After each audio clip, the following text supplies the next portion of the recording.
وقال تعالى هل أتاك حديث ضيف إبراهيم المكرمين إذ دخلوا عليه فقالوا سلاما قال سلام قوم منكرون فراغ إلى أهله فجاء بعجل سمين فقربه إليهم قال ألا تأكلون. اللہ تعالیٰ نے ارشاد فرمایا کیا پہنچی ہے آپ کو خبر ابراہیم علیہ السلام کے معزز مہمانوں کی؟ جب وہ آپ کے پاس آئے تو انہوں نے سلام کیا. آپ نے فرمایا تم پر بھی سلام ہو. دل ہی دل میں سوچا بالکل اجنبی لوگ ہیں. بس چپکے سے اپنے اہل خانہ کی طرف گئے اور ایک بھنا ہوا موٹا تازہ بچڑا لے آئے اور لا کر ان کے قریب رکھ دیا. پھر فرمایا کھاتے کیوں نہیں ہو؟ اس سے کیا پتہ چلتا ہے کہ سب سے پہلا حق کیا ہے آنے والوں کا کہ وہ سلام کریں، اور اہل خانہ کا کیا حق ہے کہ وہ ان کو جواب دیں. پھر اس کے بعد آپ دیکھ رہے ہیں کہ بالکل اجنبی لوگ ہیں، یعنی پہچانتے نہیں تھے. ہمارے ہاں صرف اس مہمان کی عزت کی جاتی ہے جس کو ہم جانتے ہوں اور جس کا جتنا مرتبہ جانتے ہوں. اگر کوئی ایسا مہمان آ جائے کہ جو ان نون ہو اور جس کا ہم مقام اور احترام اور اس کا مرتبہ معاشرے کے اندر یا اپنے لوگوں کے اندر نہ جانتے ہوں تو ہم اس کی طرف توجہ بھی نہیں کرتے.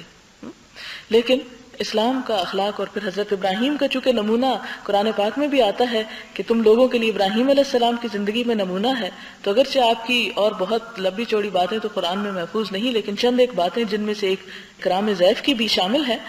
تو انہوں نے یہ سمجھ کر کہ اجنبی لوگ ہیں اس کے باوجود گئے اور جا کر کھانے کا انتظام کیا اور کھانے میں بہترین چیز پیش کی، کیونکہ مہمان کی عزت میں چیز شامل ہے کہ اسے اپنے سے بہترین چیز پیش کی جائے جو اس کی عزت اور احترام کا ایک مظہر ہوتی ہے، ایک ٹوکن ہوتا ہے.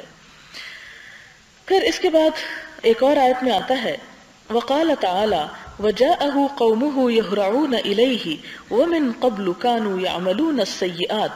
اور اللہ تعالیٰ نے ارشاد فرمایا اور مہمانوں کی خبر سنتے ہی آئے ان کے پاس ان کی قوم کے لوگ دوڑتے ہوئے، اور اس سے پہلے وہ برے کام کرتے تھے. لوط علیہ السلام نے کہا اے میری قوم کے لوگوں، دیکھو یہ میری قوم کی بیٹیاں ہیں، وہ پاک اور حلال ہیں تمہارے لیے، تم خدا کا خوف کرو اور مجھے رسوا نہ کرو میرے مہمانوں کے معاملے میں. کیا تم میں ایک بھی سمجھدار آدمی نہیں ہے؟ اور وہی فرشتے جو ابراہیم علیہ السلام کے پاس گئے تھے تو آپ نے ان کو کھانے کے لیے بچڑا پیش کیا، وہی فرشتے جب اٹھ کر لوط علیہ السلام کے پاس گئے تو ساری قوم ان پر چڑھ دوڑی کہ نوجوان لڑکے آئے ہیں جن سے ہم اپنا مقصد پورا کر سکتے ہیں. تو اس پر لوط علیہ السلام بھی مہمان نواز تھے، وہ ان کو اس چیز کا بھی واسطہ دیتے ہیں کہ دیکھو میرے مہمانوں کے سامنے مجھے رسوا نہ کرو اور ان کا عزت اور احترام باقی رکھو.